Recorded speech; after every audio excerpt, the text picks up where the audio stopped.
You're listening to a story on the Wolf Lake channel. The following content is entirely fictional and a product of imagination and read for entertainment purposes only. This story is not based on real events and does not promote criminal behavior, violence, or superstition in any form. Some parts may contain crime and violence content. Viewer discretion is advised. This video is not suitable for children or anyone under the age of 18. Enjoy the story. My younger sister and I are twins. On the day of the scholastic assessment test, she skipped the test to go to the next city just to see her favorite Korean idol. When I asked her why, she simply said, "It was so hard for me to get that ticket."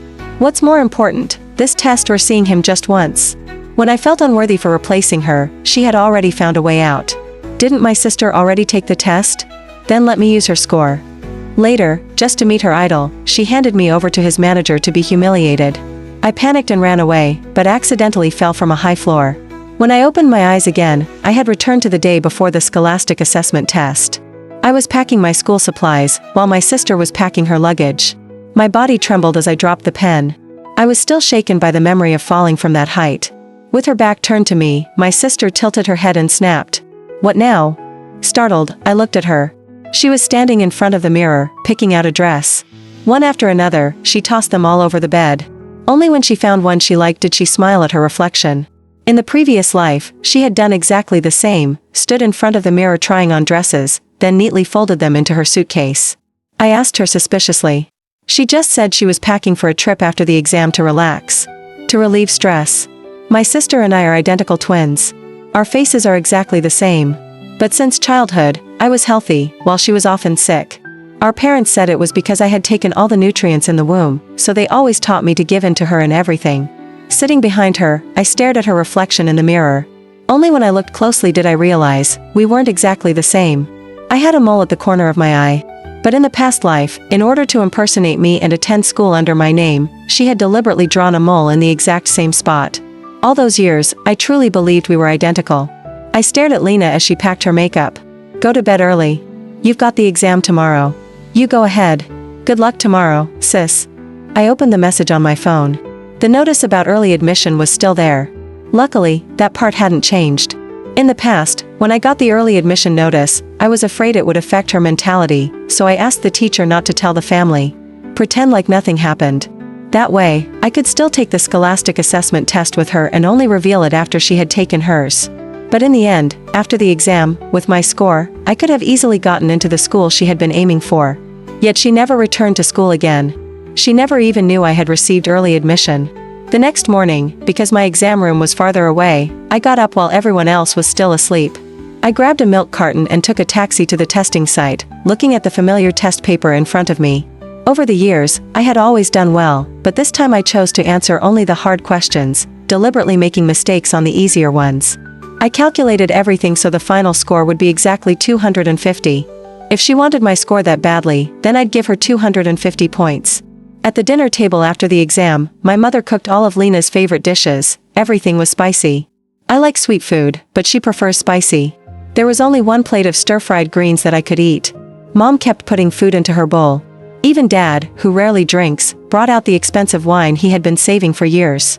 Everyone was having a great time. Then Mom's phone rang. I caught a glimpse, it was from our homeroom teacher. After she hung up, Mom couldn't hide her excitement. "Lena, didn't you take the exam?" Lena calmly kept eating, not even lifting her head. "Didn't my sister already take it? So just give me her score." Ever since we were little, she had always been the sickly one. Our parents always said I took all her nutrients in the womb. That I was the reason she was frail and sick. So whenever we disagreed, I was always the one who had to give in.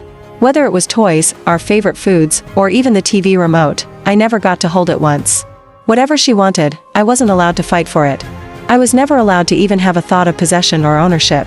I always gave in to her. And to our parents, that was just the way it was.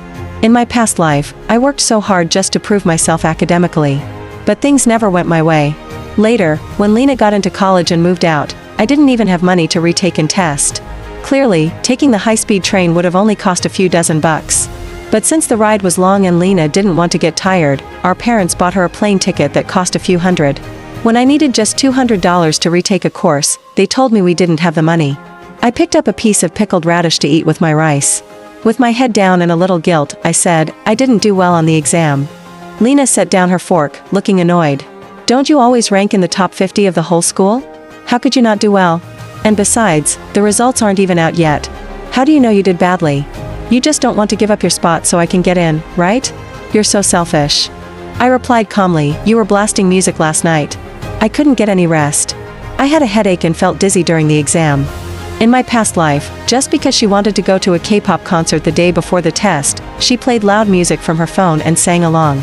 I reminded her once, but she acted like she didn't hear me. I didn't dare to say it again. I was already nervous and couldn't sleep. Add her music on top of that, I wore noise-canceling headphones and barely managed to fall asleep. The next day during the test, I was exhausted. This time, I went to bed early, but she still played music and woke me up. Once I was awake, I couldn't fall back asleep. After finishing the test, I just closed my eyes to rest. She casually said, it's fine. You can just give me your spot, so I can go to college. You can stay home with mom and dad. Don't you always think they love me more? If I'm gone, maybe they'll finally love you. She pouted. But I don't want to retake the test.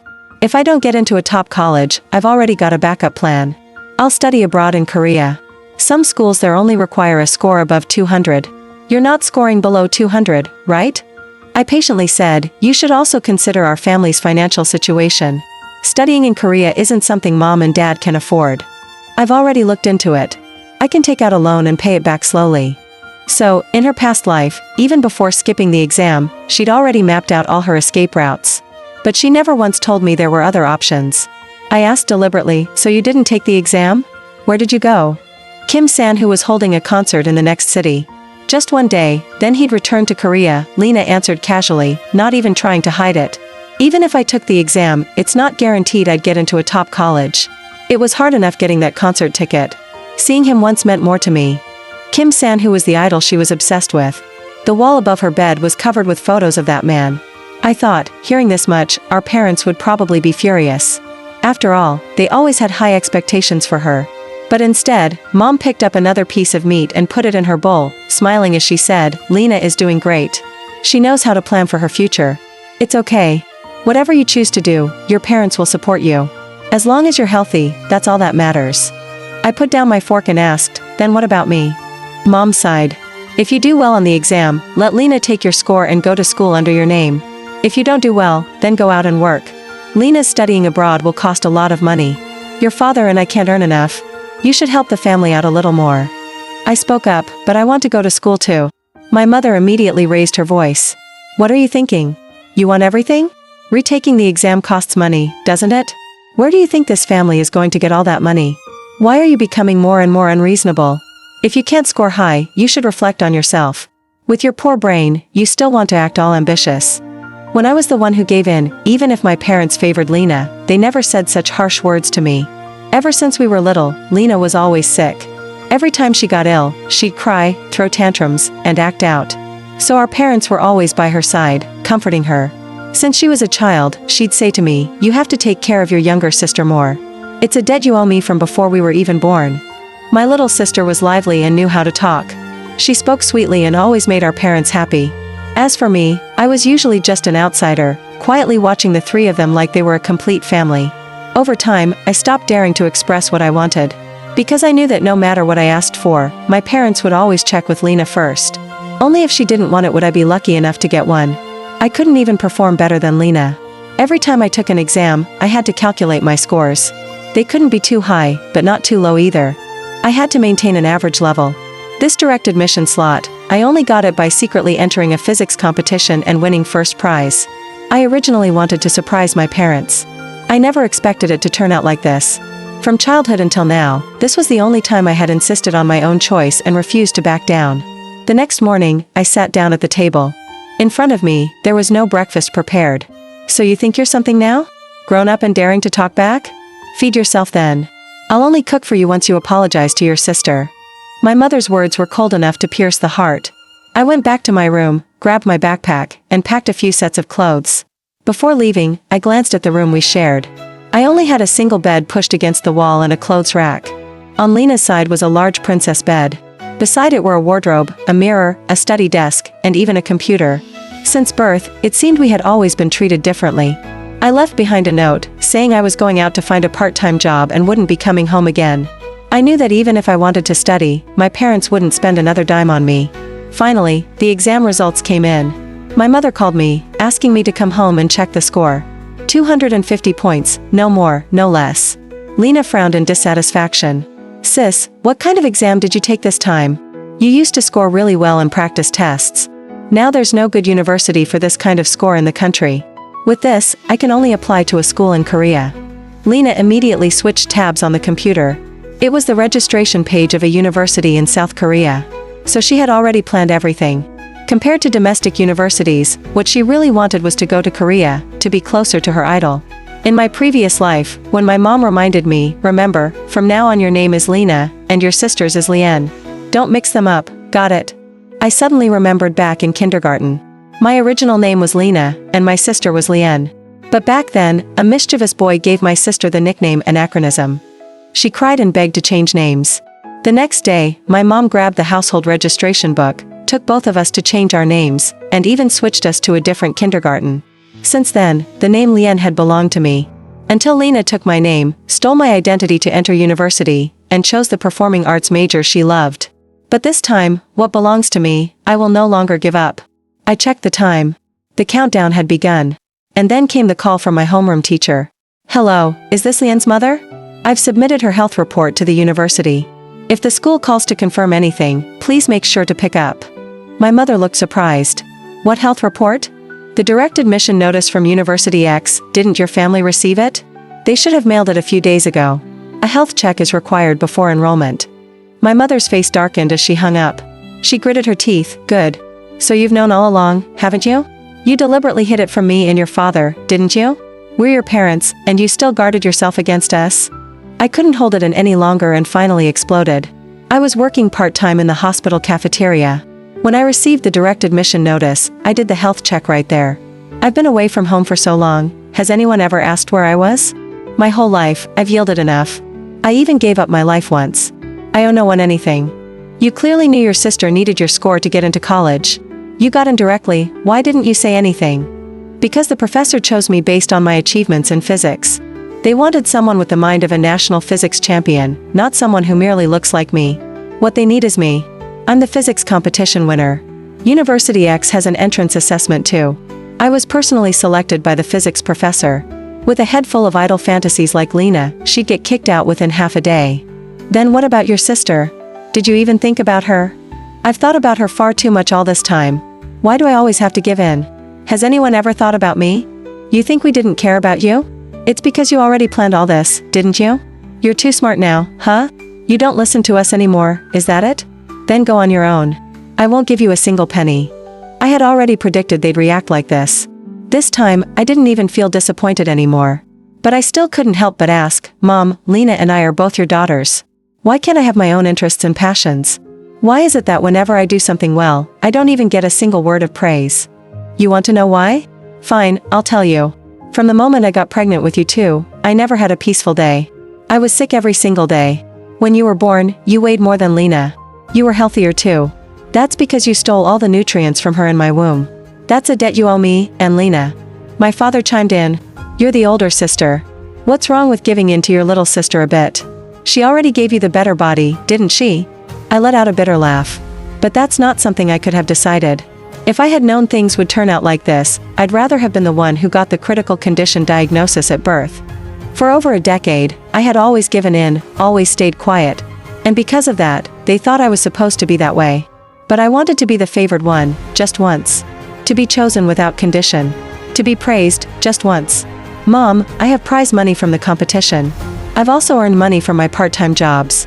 If you don't want to give me any money for tuition or living expenses, then I'll handle it myself. I won't ask you for a single cent. But this afternoon, I will leave. My health report has already been submitted. If I don't show up, Professor Raim will come find me himself. And with his intelligence, there's no way Lena can pretend to be me in front of him. Looks like this house can't hold you anymore. Then get out. Once you step out that door, don't ever come back. I had always known it would end like this. Treating you all these years was already too good for you. You ungrateful brat. My mother said that and sat down in the chair, gasping for breath. My father, seeing that, hurriedly patted her back. Ungrateful child. All these years your mother and I raised you were a complete waste. And now you dare say things that hurt us like that. Sis, please stop arguing with mom and dad. Lena put on a gentle face, pretending to be the peacemaker. We're still a family. What you said really hurt them. It's my fault. I won't go to school anymore. Please don't be mad at mom and dad, okay? She was always like that. Making me look like the one being unreasonable. Making our parents think she was the obedient daughter. But every time she acted like she was thinking for my sake, she always ended up asking for more. Mom, I saw online that there's an entertainment company recruiting trainees. After 1 year of training, I can debut. Even if I don't go to college, training is just like studying. Once I debut, I'll sign with the company and become a star. Look, these big celebrities were all trained by this company. Lena opened the company's website. The biggest image on the screen was Kim San-hoo, the one she kept talking about. Even our parents, who didn't understand the entertainment world, knew how famous he was. My mom was immediately intrigued. Alright. Lena wants to be an idol now. Lena excitedly continued, being an idol makes a lot of money. Then I'll buy a big house for you guys. And a car too. You won't have to work so hard anymore. I'll take care of both of you. Mom gently stroked her hair, eyes filled with tenderness. Lena is such a good girl. Truly mommy's little angel. Dad smiled too. When you buy that big house, remember to build a wine cellar for me. My bottles will finally have a place to go. My mom lightly smacked my dad's hand. All you ever think about is drinking. Seeing that my parents supported her, Lena nodded contentedly. When the time comes, I'll buy a huge mansion. Whatever you two like, there'll be room for it. Of course. She had been pampered since she was little. No matter what she did wrong, she was never punished. She never had to worry about the consequences of her mistakes. Just like not going to college, she could still choose to become a trainee. Someone who's always favored never has to be afraid of making mistakes. To her, every mistake is something she can just start over from. My mom covered her mouth and laughed, like she was already living in that big mansion. I packed my luggage and stood in the doorway of my room, watching them. The three of them were laughing and playing happily together. And I, dragging my suitcase behind me, was so out of place I couldn't fit in at all. My mom noticed me, and the smile on her face instantly vanished. You're so ungrateful. Why did I even give birth to you? Always arguing. I should have just had Lena so she could have all the nutrients. Lena chimed in to soothe things. Don't be upset with mom and dad, sis. I won't go to your school anymore. I'll join the trainee program. Once I'm famous, you won't have to work so hard anymore. Mom immediately praised her. Lena, you're such a good girl. Even after your sister treated you like that, you're still thinking of her. Then she turned to me. If only you were half as thoughtful as your sister, our family wouldn't be like this. When your sister moves to Korea, you need to help her. Help her. Ever since we were little, she would rather throw something away than give it to me. Living in Korea will definitely be more expensive than it is for you. If you have money, send her a bit more. Didn't you say that competition has prize money? It must be quite a bit. Your dad and I don't need anything. Just give it all to Lena.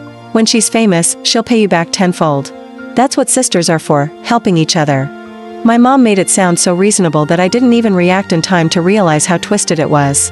Tuition, dorm fees, and everything else easily added up to tens of thousands of dollars. I don't have that much money right now. We'll talk about it when I do. I won't stay here and make everyone uncomfortable anymore. I found a part-time job and a place to stay. Without waiting for them to say another word, I pulled my suitcase and walked out the door. Lena gave in and let me go to school only so I could contribute more to her. She had always been selfish.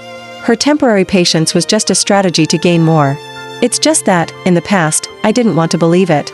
After leaving home, I contacted Professor Rame. He had already heard a bit about my situation from my homeroom teacher. After receiving my health report, he reached out on his own and offered to help. I chose the cheapest train ticket and headed straight to the capital. Stepping out of the train station, I felt like even the air I was breathing was full of freedom, a kind of freedom I hadn't felt in all these years. I called Professor Rame.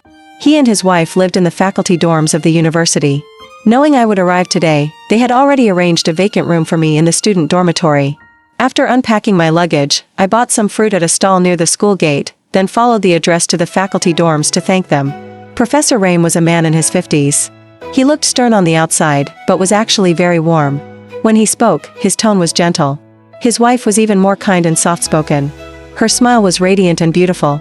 They had already prepared dinner, simple, but wonderfully fragrant. I felt a little nervous. Before arriving, I had rehearsed in my head countless times how I should greet them. When she saw me, Professor Rame's wife waved at me kindly. "You must be Lian, right? Such a sweet girl. Your teacher told us about you. Back then, I had to fight hard to be able to go to college too. I really admire people like you. And I worry about you as well. Being a girl and wanting to be better than others always comes with more challenges. Without support from your family, life will definitely be harder. I hope you won't give up. If anything happens, come find us, okay?" I didn't expect that after just one meeting, they would think so highly of me. I felt a little overwhelmed. Professor Rame nodded too. "Do you need money? I have a few research projects that offer bonuses. Also, I have a friend looking for a tutor for their child. You could try contacting them. I hope that'll help a bit." This wasn't the time to refuse. I had been given another chance at life. I spent at least 3 hours every day reviewing the knowledge I'd missed. Luckily, I still remembered quite a bit, so the revision wasn't too difficult. Tutoring middle school students should definitely be within my ability. I looked at Professor Rame and his wife, deeply moved. Even strangers could treat me with such kindness, yet my own biological parents saw me as an enemy. I sat down on the chair, unsure how to express this overwhelming gratitude. Suddenly, I stood up and bowed deeply. "Thank you, Professor Rame." "Thank you, ma'am." At that moment, Professor Rame's wife adjusted her glasses, smiling as she gently corrected me. "I'm also a teacher at this university. We just haven't met before. You can call me Professor Emma." "Thank you, Professor Emma. No need to be so formal, dear. We've taught many students, so we've developed a bit of an eye for people. Your eyes are so clear, just like a good kid's." Professor Emma spoke so naturally that I didn't dare ask anything more. I tried hard to hold back my tears, always responding with a smile. After that, I contacted the parent looking for a tutor. Over the phone, we agreed on 3 lessons per week. I would teach the first 2 sessions for free as a trial. If it went well, we would continue. Back when I was still in school, I often helped Lena review her lessons. To help her understand, I had tried many different methods. 2 weeks later, the youngest son of the pair family really liked the way I taught. They increased the sessions from 3 to 4 times a week, each paying $42. Outside of tutoring, I also worked at a fast food restaurant. Combined with my savings and what I had earned working at the hospital, it was just enough to cover my tuition for the first year. One evening after work, I sat on the bus scrolling through Messenger. Lena's IP showed she was in Korea. She had just posted 2 mirror selfies at a dance studio. I calmly blocked her account. From now on, however her life turns out, I don't want to know anymore.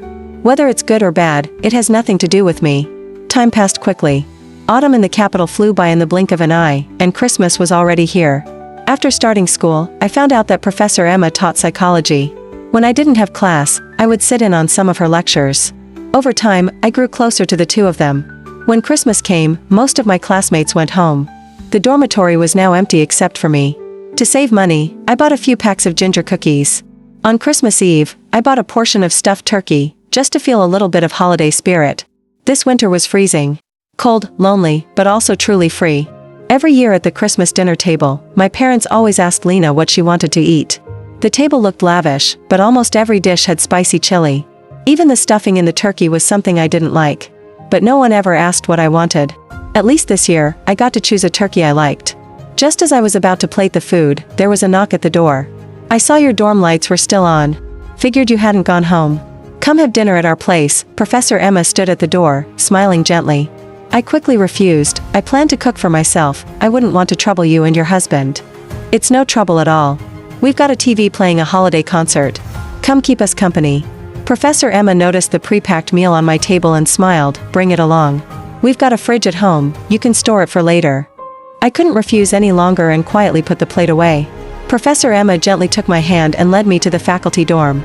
"If you ever don't want to go home, just come here. Both I and Professor Rame like having you around.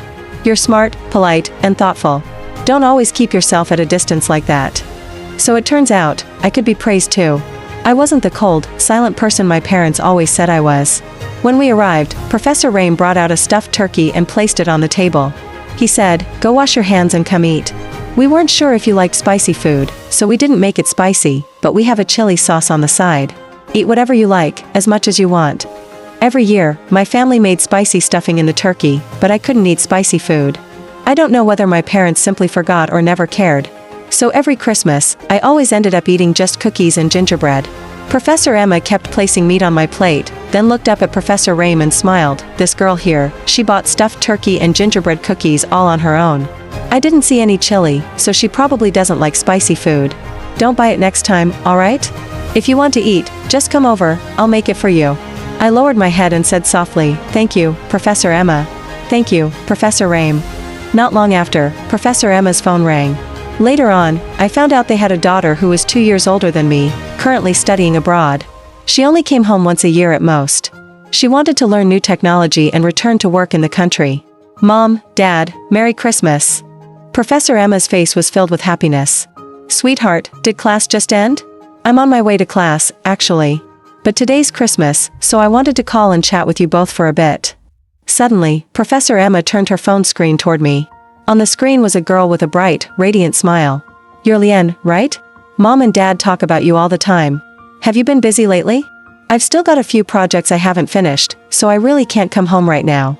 Thank you so much for helping take care of them for me. I quickly waved my hands. No, it's the professors who are taking care of me. Having you by their side makes me feel so much better, so I should be the one thanking you. I gave an awkward smile, not really knowing how to respond. Seeing that I was a bit flustered, Professor Emma turned the phone back to herself. You have to take good care of yourself over there, okay? Make sure you eat well. Don't worry, Mom. When I get back, I'll cook for you. I've gotten really good at it now. Professor Rame teased her and pouted, don't forget about me too. I better get something. Of course, Dad, don't worry. She added on the phone, Mom, Dad, take care of your health. If it's cold, dress warmly. Don't catch a cold, okay? Once I finish this project, I'll try to make time to come home for a few days. Professor Rame grumbled, if you're too busy, don't tire yourself out. Flying back and forth takes so much time. Mom, Dad, Merry Christmas. The two of them replied in unison, Merry Christmas. Study hard, sweetheart. I thought they were going to end the call, but then the girl on the phone said, Liane, Merry Christmas. Keep doing your best, and Happy New Year. I didn't even know her name. After Professor Emma hung up, she introduced her. Her name is Anna Rame. She's 2 years older than you. The first time I met you, I felt like she was right beside me. So that's why Professor Emma treated me so well. It was partly because she saw her daughter's shadow in me. Every skit praises family togetherness and always reminds people that rich or poor, Christmas is a time to come home. I looked at Professor Emma and Professor Rame and suddenly felt like whether I went home or not didn't really matter anymore. After the program ended with a Christmas song, I helped them clean the kitchen and then returned to the dorm. Just before I stepped out, Professor Rame pressed a gift box into my hands. I quickly said, thank you, but I really can't accept this. I don't want you and Professor Emma to spend more on me. He burst out laughing, as if he had successfully pulled a prank. This is your entrance exam. Turn it in when school starts. I held my forehead, shocked that I had just been tricked like that.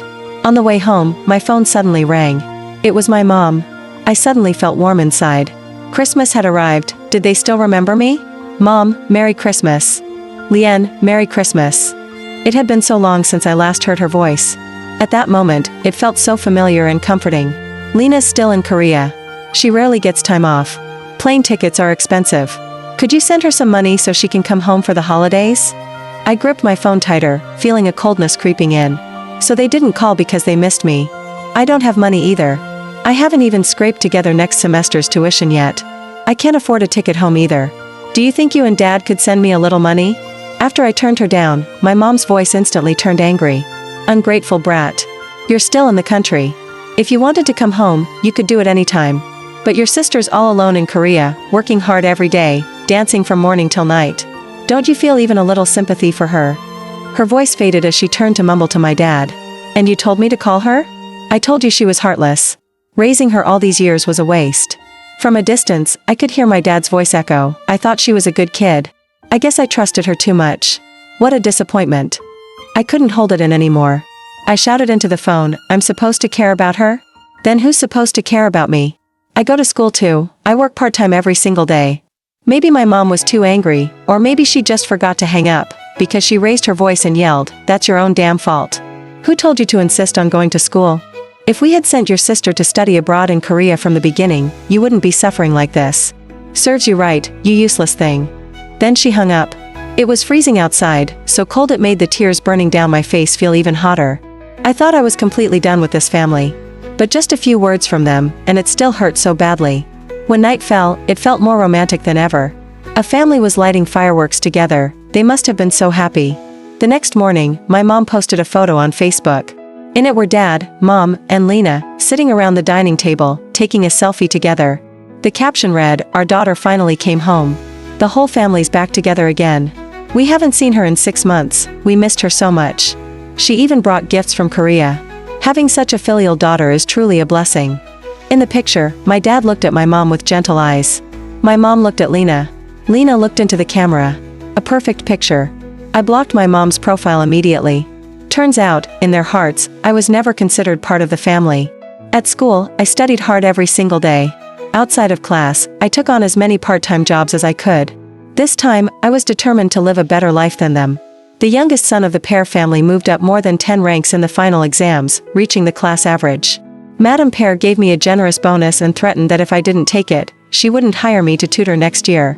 Maybe a few $1,000s means nothing to the Pear family, but to me, it's a significant amount.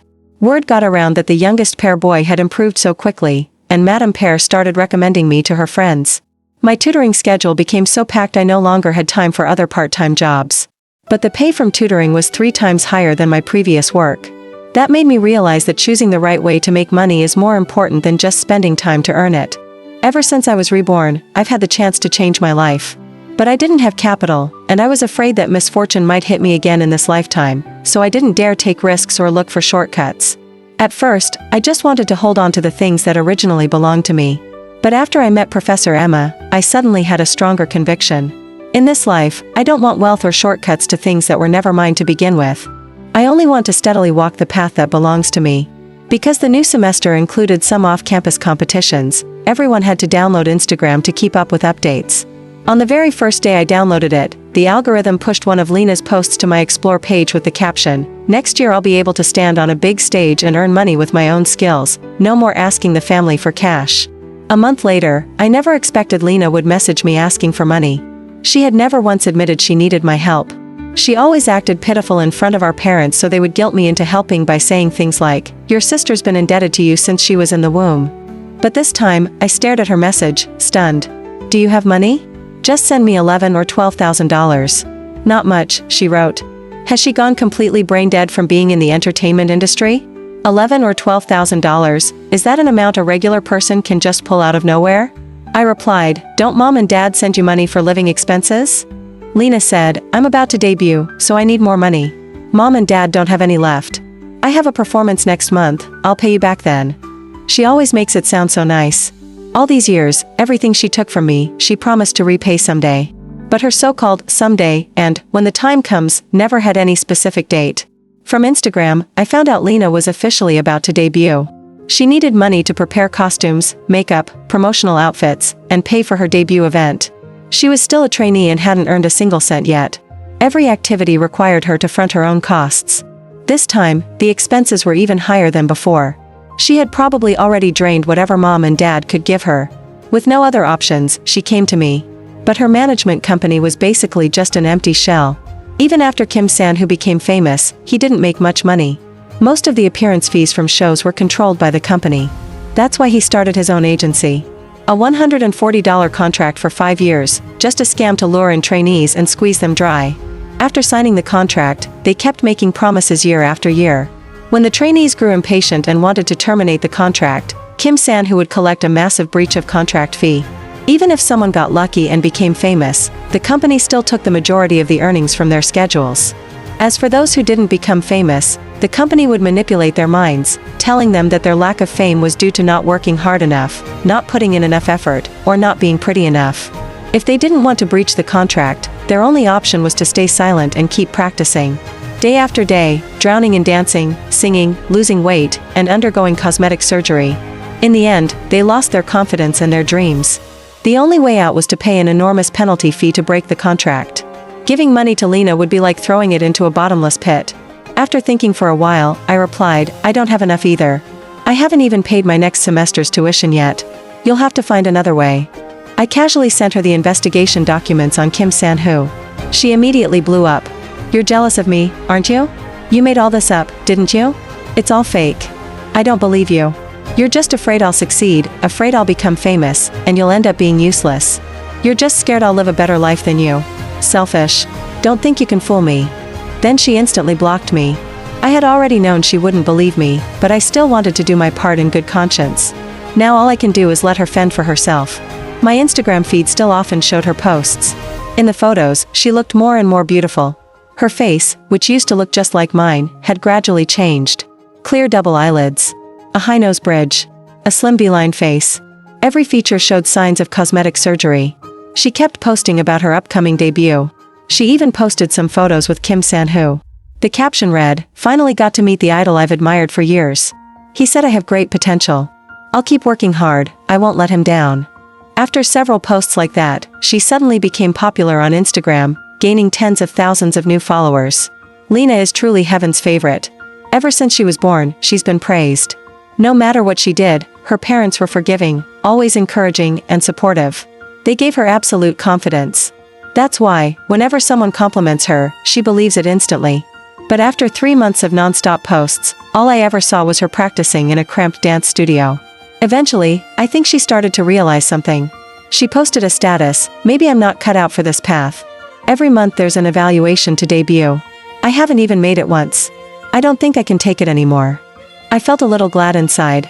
At least she wasn't completely foolish. If she quit that place soon, she'd still have a shot at turning her life around. But not even 2 weeks later, all those gloomy posts were wiped clean. Instead, she began constantly flaunting designer brands, luxury handbags, expensive clothes. Her life seemed to have reached a new level. Meanwhile, I was still burying myself in studies every day. Not to change the world, but to make up for the regrets in my own heart. Just to turn the things I could have done into reality. On a beautiful sunny day, a string of unfamiliar but oddly familiar numbers appeared on my phone screen. "Do you have time? Your dad is sick. Come home for a bit." I could already guess what they were thinking. After all, we are related by blood. Hearing news like this, I couldn't completely ignore it.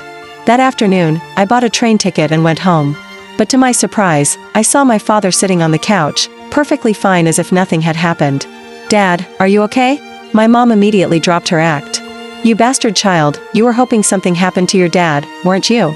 She lifted her head and continued, "Your sister's in Korea. She needs money. Now that you're back, give some money to the family." I hadn't even opened my mouth yet when she raised her voice. "Don't you dare say you don't have money. I already asked your school. You get a scholarship every year. And you even have a part-time job outside of school. You make so much money, if you're not giving it to your family, who are you giving it to? Don't tell me you're keeping a man on the side." This time, I was mentally prepared. Hearing them talk like that, I found it easy to accept. I calmly asked, "I have money. How much do you want?" She looked at my dad, then said, $20,000. "Is that okay?" "Okay. I'll give it to you." Both of them were stunned. They didn't expect me to agree so quickly. I pulled out a petition for emancipation form from my bag. I picked up a pen and wrote down the amount, $20,000, under the financial section. My dad immediately grabbed a sandal and charged at me. "You ungrateful brat. Where did you learn to calculate things like this with your own parents?" I cleared my throat. The door opened, and 4 men in black suits walked in. Before getting off the train, I had hired 4 karate bodyguards to pretend to be my personal security. I gently tapped the contract on the table. "Sign it, and I'll transfer the money immediately. If not, I'll walk out of here right now and never come back. I won't return to school either. And don't even dream of getting a single cent from me again." My mom clutched her chest, breathing heavily. At that moment, their phone rang. I glanced at the screen. The name Lena was displayed. My dad looked at the phone, then at my mom. Then his gaze shifted to the 4 bodyguards behind me. Finally, he picked up the pen and looked at me. "If I sign this, it's $20,000, right?" I nodded. He quickly signed his name. I took their bank card and transferred the exact amount to their account, not forgetting to clearly write the purpose of the transaction. They were desperate for money, there was no way they'd pass up this opportunity. As for me, I held that contract tightly like a ticket to freedom. From now on, I'd live only for myself. In my 3rd year of college, I applied for a master's program. With my outstanding academic record, the result was well within expectations. On the day I received my acceptance letter, I boarded a train for over 10 hours to return home. I wasn't sure whether I wanted to show off or prove something. To my surprise, when I arrived, I found that Lena was there too. The whole house was filled with a festive atmosphere, red congratulatory banners everywhere. I sought out the neighbor girl I still kept in touch with to ask what was going on. It turned out Lena had racked up a lot of debt outside. The interest kept piling up until she could no longer pay it off. With no other options, she secretly fled back to the country. But when she got home, she realized our parents had aged significantly. The few $1,000s they used to send her abroad had already drained all of the family's savings. Now, she's tens of thousands of dollars in debt, and there's nothing our family can do to help. All they could do was hide the truth and try to arrange a marriage for her. There was a wealthy businessman in the city who happened to take a liking to Lena's looks. Her parents took advantage of this and demanded a dowry of $200,000. The businessman agreed without hesitation. It said that this would be his third marriage. He had already gone through 2 wives. He was only about 5 feet 3 inches tall but weighed over 220 pounds. I couldn't understand it. Lena was really willing to endure this kind of situation just for money. The very next day, as soon as the dowry was delivered, the creditors showed up at their doorstep. The whole village found out. But that businessman, being rich and still fond of Lena's appearance, only laughed it off when he heard about the debt. That afternoon, I bought a train ticket and returned to the city. These people were no longer the family I remembered. The harder I worked, the more disgusted I felt by their moral collapse. As I stood at the town's train station, I unexpectedly got a call from Lena. I didn't answer, I immediately hung up. The phone rang again, I turned it off once more. It wasn't until I had already boarded the train back to the city that I finally picked up. "Sis, I'm getting married soon. Will you come be my bridesmaid?" Lena's sweet, whiny voice came through the phone. I suddenly remembered my past life. On this exact day, Lena had also called me. "Sis, I'm meeting Kim San-hoo today. I'm a little nervous. Can you come with me?" Lena was never one to ask for help. When she rarely opened her mouth to ask me for something, I dropped everything to go to her. But when I arrived at the hotel, the person I saw wasn't Lena, it was a fat foreign man speaking a language I didn't understand. He lunged at me and wrapped his arms around me. He must have weighed at least 220 pounds, and I couldn't push him off. He laughed and kept speaking that foreign language I couldn't make sense of. I begged him to let me go, but he didn't understand a word I said. He just fumbled to tear my clothes off. In panic, I reached around for something, anything. I finally grabbed an ashtray and smashed it into his head. He clutched his head in pain and paused for a moment. I used that chance to run. The hotel room was too big, and I was so terrified I couldn't remember where the exit was. The man came to his senses and immediately chased after me. I looked back and, in my panic, slipped and fell from the hotel terrace. In the final moments before I hit the ground, 3 faces flashed in my mind: Lena, Kim San-hoo, and that fat foreign man. Lena didn't hear my response over the phone and quickly pressed on. "So? Are you coming or not? Don't tell me you're not going to attend my wedding. This is the most important day of my life. You can't be that heartless." I replied calmly, "Sorry, I'm busy with work and can't take time off. I'll transfer a wedding gift to your account." I could sense Lena's scheme. If I went back, I would probably end up being the one marrying that businessman. This time, I wouldn't let her succeed.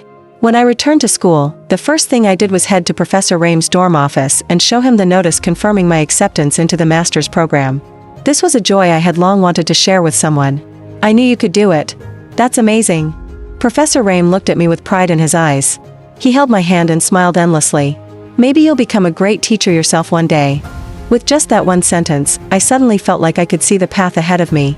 8 years later, I became the youngest physics professor at University X. As for Lena, I once saw news about her in the entertainment section. That year, thanks to her connection with a Korean referee, she managed to debut in the entertainment industry. But it didn't last long. The referee's wife found out and used a few underhanded tricks to force Lena out of Korea. When Lena returned to the country, the referee's wife provided all her personal information to the wealthy businessman she had once married. By the time the businessman received the information, Lena was already pregnant. After the child was born, the first thing he did was order a paternity test. The result was a huge blow: the baby shared no blood relation with him at all. Furious, the businessman immediately sued Lena and her parents for fraud. They were fined, and then sentenced. And with the businessman's powerful influence in the local area, the 3 of them were soon tormented to the point of becoming completely unrecognizable. When I read the news, I thought of it as just another entertaining story and quickly forgot about it. I went to the neighboring city to be a judge for a physics competition. Immediately, a girl caught my attention. She was petite, with dark eyes that didn't dare meet ours. But when she worked on the problems, her eyes shone with determination, confidence, and passion, a very familiar feeling. Before leaving, I checked her academic record at school. Her grades were average, nothing outstanding. But with a little more effort, she might be able to rise. I deliberately mentioned her to the school principal. Her name was Elia. The following year, her scores were good enough to apply to University X. However, I didn't see her name on the admissions list. I asked the principal for her home address. When I got there, the scene felt like I was seeing the village I had grown up in. The principal, homeroom teacher, and I walked to her house. At that moment, she was doing laundry in the yard. In front of her were 2 large tubs of clothes. When she saw me, her eyes immediately lit up. "Ms. Lien, you still remember me?" I nodded enthusiastically. "Is anyone home? Your brother and dad are here, your mom's out working." The principal and the homeroom teacher went ahead, and I followed. Inside, I saw a boy, maybe 1 or 2 years younger than Elia, wearing headphones and playing games on a computer. Not far away, a man was sitting barefoot at a table with beer and some snack bags, watching football. I spoke up. "Are you Elia's father?" The man looked at us warily. "Who are you people?" "I'm Elia's homeroom teacher." Upon hearing that, he kept eating and indifferently said, "So what? Didn't she finish school already?" We noticed Elia didn't apply to any university, so we came to ask. The man kept his eyes on the TV.